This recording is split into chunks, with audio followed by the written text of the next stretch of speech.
안녕하세요. 비비스틱어져 계신 시민 여러분. 전 여러분들의 시장 비비입니다.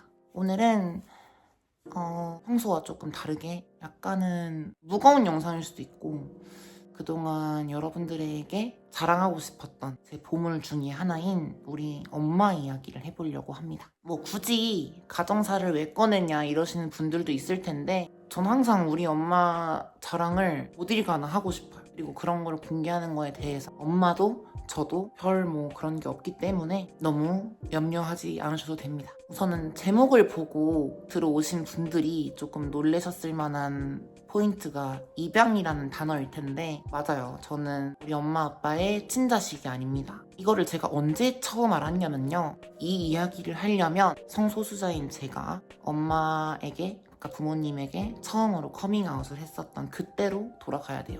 워낙 어릴 때부터 남들과 다르다는 걸 일찌감치 깨달았고 많은 일이 있었고 하면서 유년기, 청소년기를 혼란스러움으로 좀 많이 보냈는데 그렇게 혼자 방황을 좀 많이 하다가 어느 날부터 이제 저도 막 꾸미고 싶은 거예요. 그래서 미용이라는 카테고리를 내가 일을 하면 뭔가 부모님이 내가 화장을 하고 메이크업을 하고 이런 거에 대해서 덜 신경을 쓰시겠다. 그냥 제 미용하는 애니까 저렇게 꾸미는 거를 연습을 하는구나 라고 생각을 할까봐 제가 미용이라는 거를 이제 연막탄으로 쓴 거죠. 막 나 자신을 가꾸고 메이크업도 하고 하다 보니 그때는 그렇게 조금 그 혼란스러움을 풀었던 것 같아요. 그런 걸로. 근데 이제 성인이 되고 나서 뭔가 인정할 수 없는, 받아들일 수 없는 것들이 계속 부딪히다 보니까 결국 어쩔 수 없이 집안하고 독립을 하면서 제가 서울을 핑계로 엄마랑 한 2년 정도 왕래를 안 합니다. 그래서 서울에서 일을 하면서 혼자 살고 20살 되기 막 직전에 나갔었어요.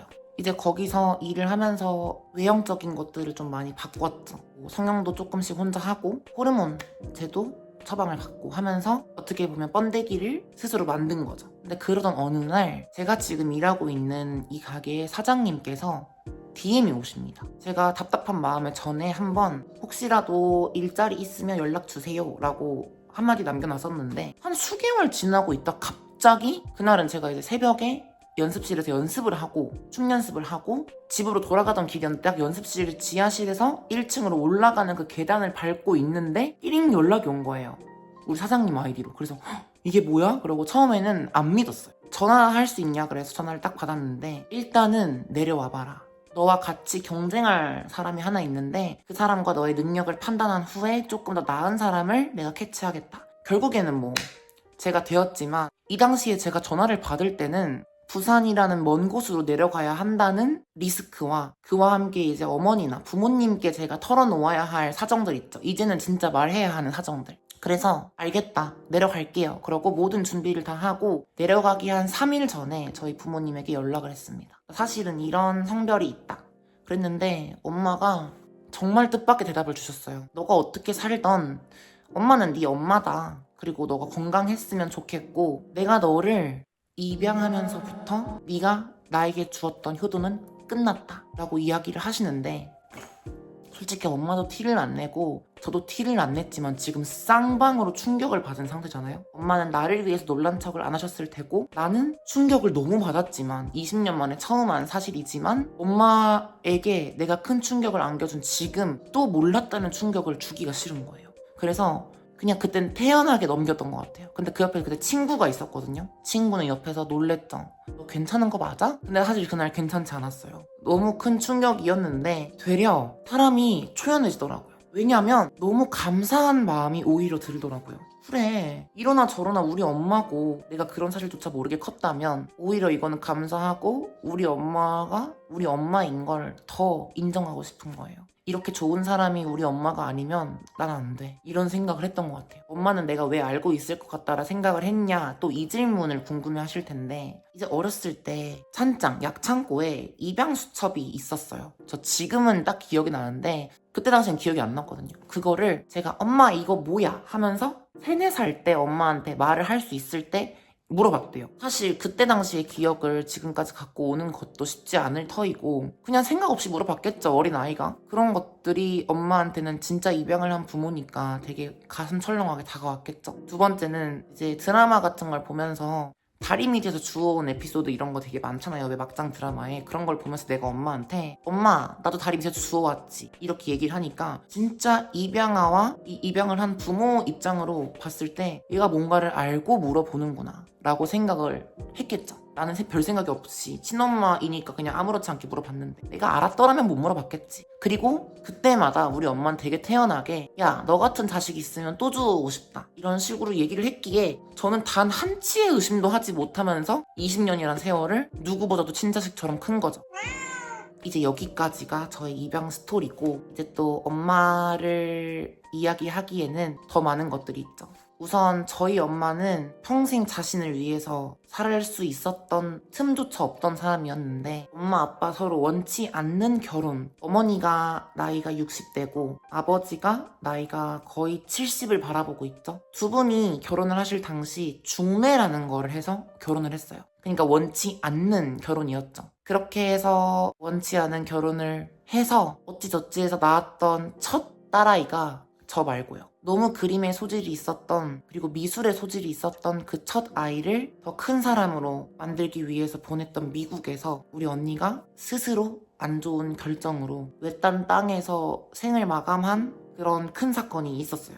그렇게 해서 첫 아이를 가져서 정말 열심히 키우고 더 큰 사람이 되라 해서 혼자 미국에 보냈는데 혼자 스스로 생을 마감한 그런 사건이 있었죠. 그게 저 태어나기 전이었어요. 그렇게 자식을 잃은 아픔을 못 견뎌서 저라는 아이를 보육원에서 입양을 하셨었는데 제가 어렸을 때 사고를 정말 많이 쳤어요. 오은영 박사님 아시죠? 진짜 오은영 박사님. 우리 아이 달라졌어요. 금쪽 같은 내 새끼 나오시는 그 오은영 박사님. 그분과 일주일에 두세 번씩 인천에서 수원을 왔다 갔다 하면서 치료를 받을 만큼 제 상태가 많이 불안정했었고 그리고 또 정말 학교에서 누군가를 괴롭히는 사고가 아니라 저 스스로 힘들고 조금 불안했었나 봐요. 어렸을 적 제가. 그래서 학교도 안 나가고 선생님과 트러블이 있고 이래서 그런 걸로 인해서 오은영 선생님과 정말 교육을 많이 받았었어요.